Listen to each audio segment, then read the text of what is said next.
சட்டவிரோத பணிமாற்றமாக இருந்தால் ஈடிக்கு அதிகாரம் உண்டு. அது மாநில அரசு விவகாரமாக இருந்தாலும் சரி, அவங்ககிட்ட அனுமதி வாங்க வேண்டியதில்லை. பிஎம்எல்ஏ ஆக்ட் போய் படிச்சுட்டு வாங்க. சட்டவிரோத பணிமாற்றம் இங்கே எப்படி வருது? ஈடி சொல்கிறான். நான் இதெல்லாம் பறிமுதல் இது ரெக்கார்டெல்லாம் பார்த்தேன்.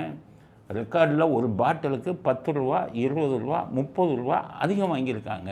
அப்போ அது சட்டவிரோத பணிமாற்றம் தானே? இதுக்கு என்ன கிளாஸ் எடுக்கணுமா? உயர் நீதிமன்றத்துக்கு சட்டவிரோத பரிமாற்றம் தானே. ரெண்டாவது, பிஎம்எல்ஏ ஆக்டில் என்ன இருக்குது? ஸ்டேட் கவர்மெண்ட், மாநில அரசாங்கம், மாநில போலீஸ் எஃப்ஐஆர் ஏதாச்சும் போட்டிருந்தா அந்த எஃப்ஐஆரின் அடிப்படையில் நாங்கள் விசாரிக்கலாம். பிஎம்எல்ஏ ஆக்ட் சொல்லுது. போய் படிச்சுட்டு வாங்க. இதுக்கு முன்னாடி செந்தில் பாலாஜி வந்து கைது செய்துட்டு போனாங்களே, அப்போ எப்படி பிஎம்எல்ஏ ஆக்ட் வந்ததுன்னு கேட்டிங்களா? அப்போ வந்து ஒரு பணம் வந்து வேலை வாங்கி தரேன்னு சொல்லி பணம் கொடுத்து ஏமாந்தவர்கள் சார்பில் எஃப்ஐஆர் பதிவு செய்யப்பட்டது. அந்த எஃப்ஐஆரின் அடிப்படையில் தான் வந்து போன தடவை வந்து விசாரித்தாங்க, அவரை கைது பண்ணாங்க. அப்போ ஏன் வாயத்திறக்கலை நீதிமன்றம்? இப்போ மட்டும் பிஎம்எல்ஏ ஆக்ட் புதுசாக வந்துச்சா? இப்போ தான் சொல்கிறீங்கல்ல, எல்லாத்துக்கும் இது பண்ணி கொடுத்துருக்காங்க. 65 எஃப்ஐஆர் லஞ்ச ஒழிப்புத்துறை டாஸ்மாக் மேலே போட்டுருக்கு. அந்த எஃப்ஐஆர் அந்த எஃப்ஐஆரின் அடிப்படையில் சட்டவிரோத பணிமாற்றம்னு கேட்குறான். போய் படிச்சுட்டு வாங்க சட்டத்தை. எல்லாருமே உயர் நீதிமன்றத்தில் தான் பண்ணிக்கிட்டு செல்லாது. ரெண்டாவது கேட்குறாங்க, உயர் நீதிமன்றம் நைட்டு எப்படி விசாரித்தேன்? நைட்டு எப்படி? நீங்கள் மட்டும் நைட்டு விசாரிக்கிறீங்க? நீங்கள் மட்டும் கருணாநிதிக்கு செலவு கொடுக்குறதுக்கு எந்த சட்டத்தில் உயர் நீதிமன்றத்துக்கு அதிகாரம் இருக்குது? கருணாநிதிக்கு சமாதி வைக்கலான்னு எந்த இதில் சொன்னீங்க? எந்த சட்டத்தில் சொன்னீங்க? கொடுங்க, நான் கேட்குறேன். எந்த சட்டத்தில் சொன்னீங்க?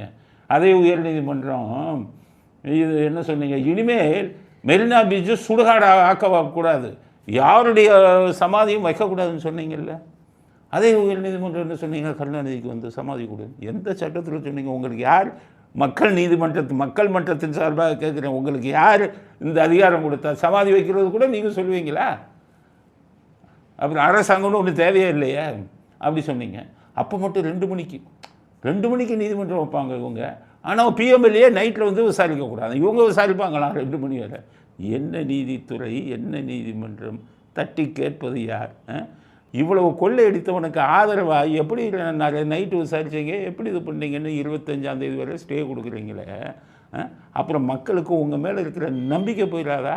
8 கோடி பேரும் உங்களை நம்புவானா? இனி மக்களுக்காகத்தான் நீதிமன்றம். நல்லா புரிஞ்சுக்கங்க, நீதிமன்றத்துக்காக மக்கள் இல்லை, மக்களுக்கு நீதி கொடுக்க வேண்டும் என்பதற்காக உருவாக்கப்பட்டது தான் நீதிமன்றம்.